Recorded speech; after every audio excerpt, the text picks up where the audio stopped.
Bawahnya ternyata sosok itu bukan hanya satu, ya Allah. Huh.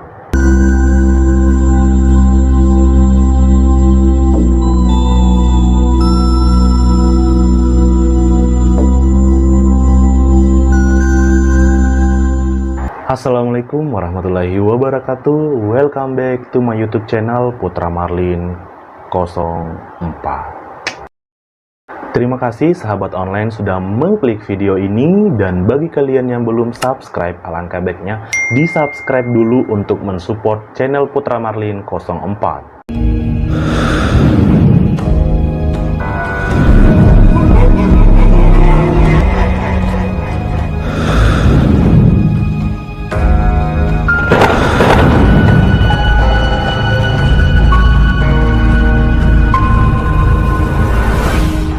Nah, di video kali ini saya akan menceritakan salah satu kisah dari sahabat online yang ada di Sulawesi Selatan, tepatnya di kota Makassar. Karena kalian pasti tidak suka yang namanya bertele-tele, belok-belok begini, akhirnya kita langsung saja masuk ke dalam ceritanya. Cekidot.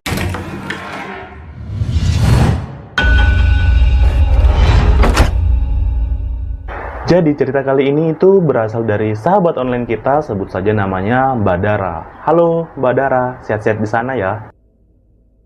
Jadi gengs, cerita yang dialami oleh Mbak Dara ini itu terjadi sebelum adanya pandemi COVID-19.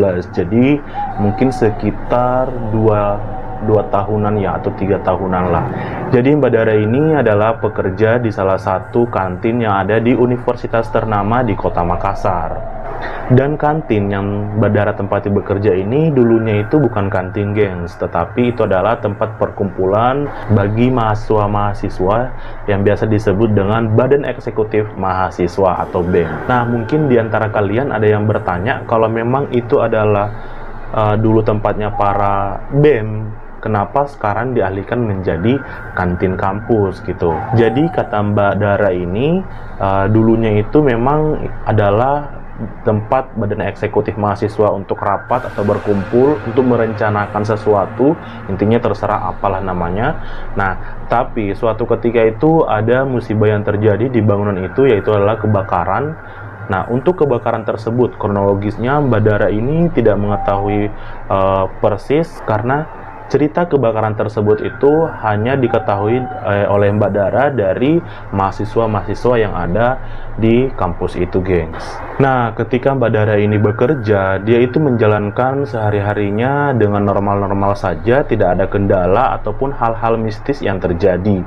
Akan tetapi, di mana di hari itu ketika Mbak Dara ingin pulang, dia mencoba untuk mampir terlebih dahulu di salah satu toilet yang ada di sekitar kantin itu. Mbak Dara ini kebelet untuk buang air kecil, jadi otomatis sebelum dia pulang kerja di malam itu, dia mampir dululah di toilet yang ada di kampus tersebut. Nah, kebetulan pada malam itu lampu yang ada di dalam toilet tersebut itu mati, gengs. Nah, untuk matinya ini kita tidak ketahui, intinya diinfokan oleh Mbak Dara ya memang mati, otomatis di dalam toilet itu gelap. Karena Mbak Dara ini malas lagi untuk putar kembali ke kantin untuk masuk ke toilet, jadi dia memutuskan untuk buang air kecil saja di toilet yang dia sudah hampiri, geng. Dengan mengandalkan lampu senter, Mbak Dara masuklah ke dalam toilet dan menjalankan ritualnya itu buang air kecil gitu. Ketika Mbak Dara buang air kecil, HP-nya itu dia simpan di mulutnya. Dalam artian Mbak Dara ini menggunakan mulutnya untuk memegang HP-nya, gengs.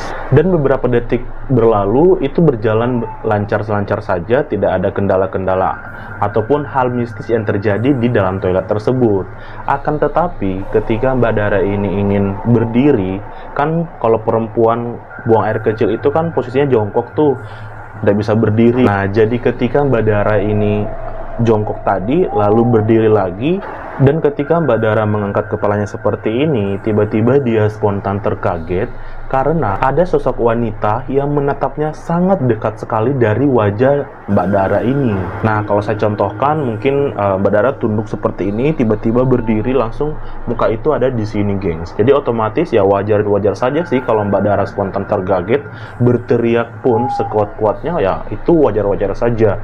Karena hal yang tidak kepikiran di pikiran kita saat itu tiba-tiba muncul pas di depan kita, Ya, siapa yang tidak kaget, gengs? Dengan kejadian itu, Mbak Dara ini langsung keluar ke dalam toilet. Nah, ketika Mbak Dara melihat sosok itu dekat sekali seperti ini, dia langsung tidak bisa mengenali sosok wajah ini karena di dalam itu dia gelap, sedangkan posisi HP-nya itu dia gigit dan menghadap ke bawah senternya, gengs. Jadi otomatis muka yang menghampirinya dia itu, dia cuman astagfirullah.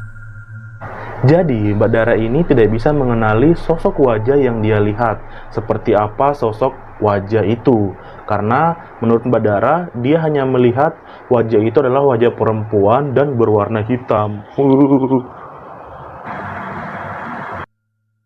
Nah, setelah kejadian itu, Mbak Dara ini mencoba untuk mengalihkan pikirannya. Dia tidak mau mengingat hal yang terjadi di toilet tadi. Tetapi, di sepanjang jalan ini, Mbak Dara tidak bisa melupakan hal yang sudah terjadi padanya, seolah-olah dia terhantui dengan wajah si perempuan tadi, gengs. Dan singkat cerita, sampailah Mbak Dara di rumahnya sekitar jam 8 malam.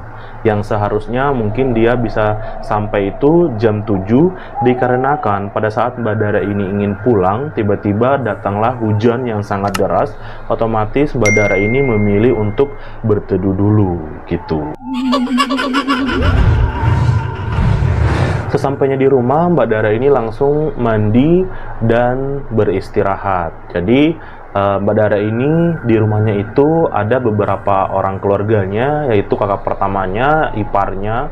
Nah, untuk kakak pertama dan iparnya ini, dia itu tidur di dalam kamar, karena memang posisi rumahnya Mbak Dara itu cuman ada hanya satu kamar saja, gengs. Jadi Mbak Dara beserta saudaranya yang lain itu tidur di ruang tamu. Jadi Mbak Dara ini langsung pasang kasur di ruang tamu untuk mereka tempati tidur, gengs, agar belakang tidak sakit tentunya. Lalu Mbak Dara ini matikan lampu dan saudara-saudaranya yang lain ini sudah tertidur, tinggal Mbak Dara yang belum tidur karena dia masih main-main HP, gengs. Nah, ketika Mbak Dara ini sudah mulai mengantuk juga, akhirnya dia menyimpan HP-nya dan beranjak untuk tutup matanya, yaitu untuk tidur. Dan ketika Mbak Dara ingin menutup matanya, seketika Mbak Dara ini mengalami kakinya itu ditarik di malam itu. Dan info dari Mbak Dara bahwa yang menarik kakinya itu sepertinya orang yang kukunya sangat panjang sekali. Jadi yang menarik kaki Mbak Dara ini seperti kukunya itu sangat panjang. Nah, akhirnya Mbak Dara itu pada saat ditarik, dia seolah-olah menarik sambil dicakar gitu. Nah, dicakar itu di bagian betisnya. Kenapa Mbak Dara mengatakan seperti itu? Karena pada saat kakinya ditarik oleh makhluk yang tidak tahu wujudnya seperti apa, nah, Mbak Dara itu ditarik sambil dicakar juga, gengs. Nah, tetapi Mbak Dara ini takut untuk menengok seperti apa sih wujud yang menarik kakinya itu. Walaupun Mbak Dara ini sudah mengalami hal seperti itu, Mbak Dara ini tetap kekeh tidak mau melihat bagaimana sih wujud yang mengganggunya tadi, dan dia tidak mengeluarkan suara apapun, melainkan dia cuman ketakutan dan merinding saja di tempat tidurnya dia. Padahal kalau dipikir-pikir, Mbak Dara di situ tidurnya tidak sendiri loh, ada saudara-saudaranya yang lain.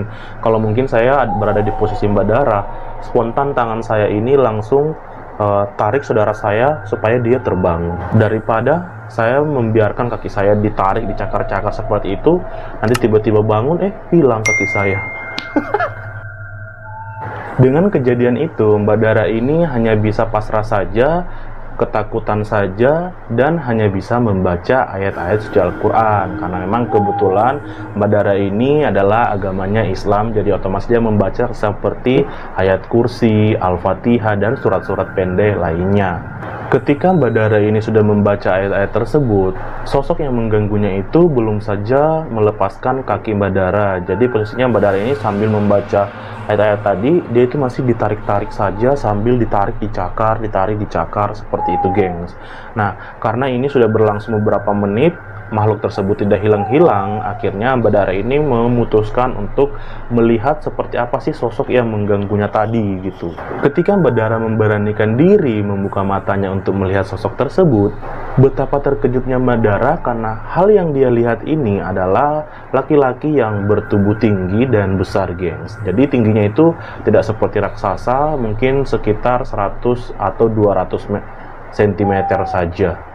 gitu. Nah, tetapi badannya itu seperti badan-badan atletis yang berdiri pas di depan Mbak Dara ini. Maksudnya di bawah kakinya gitu. Tetapi Mbak Dara ini dia lagi-lagi tidak melihat seperti apa sih sosok wajah yang besar tinggi itu, gengs. Dia cuma melihat dari lehernya saja ke bawah. Nah, pada saat dia melihat di bagian bawahnya, ternyata sosok itu bukan hanya satu, ya Allah.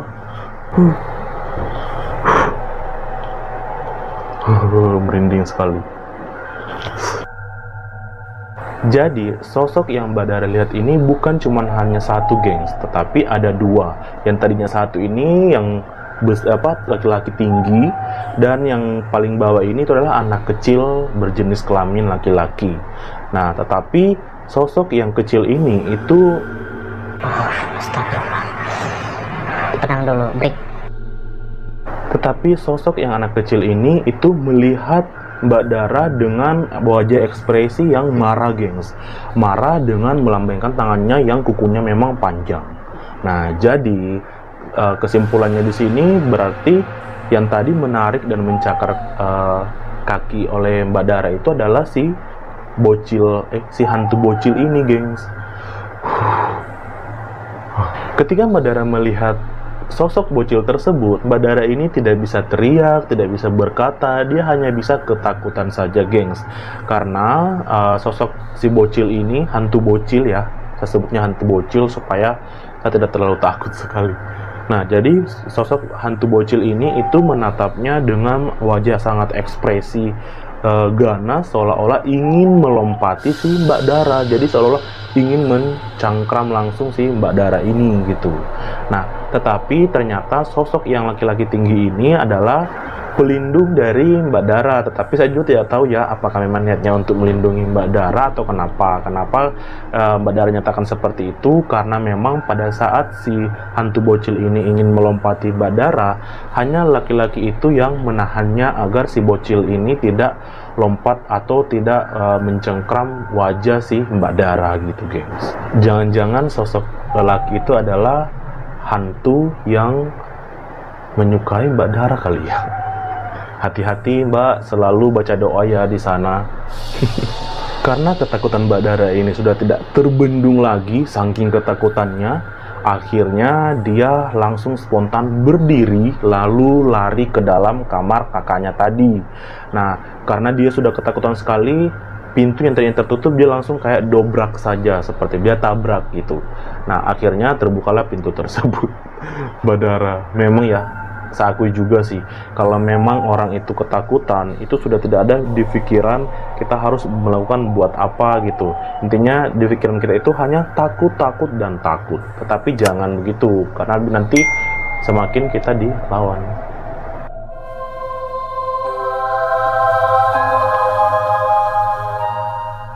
Nah, ketika Mbak Dara ini lari, ternyata adik Mbak Dara ini dia ikut lari juga, gengs, mengikuti si Mbak Dara. Jadi tinggal kakaknya Mbak Dara yang kedua yang masih tidur di ruang tamu. Ketika Mbak Dara dan adiknya ini sampai ke dalam kamar kakaknya yang pertama, akhirnya spontanlah kakak iparnya terkejut juga karena tiba-tiba pintunya itu didorong seperti itu, ditabrak. Akhirnya langsung ditanyalah si Mbak Dara beserta adiknya, kok kenapa kok lari-lari? Akhirnya Mbak Dara ini menjelaskan bahwa dia mengalami hal-hal yang tidak baik pada saat dia ingin tidur. Nah, akhirnya kakak Mbak Dara ini dan iparnya memutuskan untuk menyalakan semua lampu dan mereka berkumpullah di ruang tamu untuk membicarakan seperti apa yang telah dialami oleh Mbak Dara tadi. Nah, ketika sudah berbincang-bincang, akhirnya diketahuilah bahwa hal seperti itu bukan pertama kalinya terjadi. Jadi kakak dari Mbak Dara yang kedua tadi yang masih tidur di ruang tamu, padahal Mbak Dara beserta adiknya sudah lari, itu sudah mengalaminya sering sekali, gengs. Dan di malam itu bukan hanya Mbak Dara yang mengalami kakinya ditarik beserta dicakar, tetapi adiknya yang lari tadi ini ternyata merasakan juga. Tetapi seperti Mbak Dara tadi, dia tidak bisa untuk teriak, tidak bisa untuk berbicara, tidak bisa untuk lari gitu. Nah, ketika Mbak Dara ini lari, mungkin muncul jugalah pikirannya adiknya ini, aduh saya harus lari juga daripada saya nanti di sini dimakan oleh hantu itu. Gitu, gengs. Padahal kalau saya sih ya langsung spontan teriak supaya di samping saya ini kebangun gitu. Setelah semuanya sudah diceritakan, akhirnya sudah diputuskan mereka berkumpul semua untuk tidur bersama di ruang tamu dengan tidak mematikan lampu. Saya rasa takut matikan lampu langsung kalau mau tidur. Harus kasih terang. Nah, saking keseringannya hal itu terjadi pada kakak kedua dari Mbak Dara tersebut. Nah, di malam itu ternyata bukan cuma Mbak Dara beserta adiknya yang ditarik kakinya sekaligus dicakar, tapi kakak keduanya ini yang mereka temani tidur di ruang tamu ini, itu juga sebenarnya ditarik-tarik, gengs. Tetapi kakaknya ini dia menghiraukan, karena memang konon katanya kakaknya ini dari kecil itu sudah sering sekali mengalami hal-hal seperti itu, ataupun dia selalu melihat hal-hal yang tidak kasat mata gitu. Jadi hal seperti ini itu hal yang cemen bagi dia, kayak tai kuku saja gitu. Jadi ngapain mau takut, mending tidur saja. Mungkin begitu ya pemikiran kakaknya tadi gitu, geng.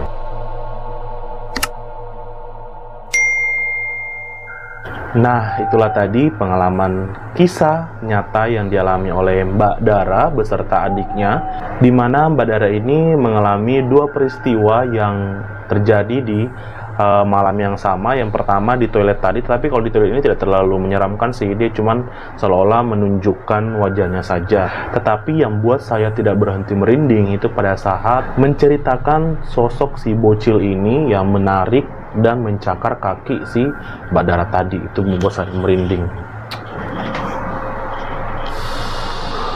Saya langsung spontan melihat ke bawah meja. Takutnya, jangan. Astagfirullah. Nah, untuk cerita Mbak Dara cukup sampai di sini. Bagi sahabat online yang memiliki cerita horor ataupun misteri di daerah kalian, dapat mengirimkan ceritanya melalui email di bawah saya ini, ceritayo@gmail.com, dan bisa juga mengirimkan cerita kalian melalui Instagram saya, putramarlin04. Dan buat Mbak Dara, terima kasih sudah menceritakan pengalaman horornya, dan semoga Mbak Dara beserta keluarga di sana tetap dilindungi oleh Allah Subhanahu wa Ta'ala. Dan sahabat-sahabat online yang sudah menonton video ini, jangan lupa like, comment, and share. Tunggu dulu, jangan lupa subscribe untuk mendukung channel ini mencapai 1000 subscriber. Oke? Dan saya akhiri dengan ucapan wassalamualaikum warahmatullahi wabarakatuh. Thank you, bye-bye.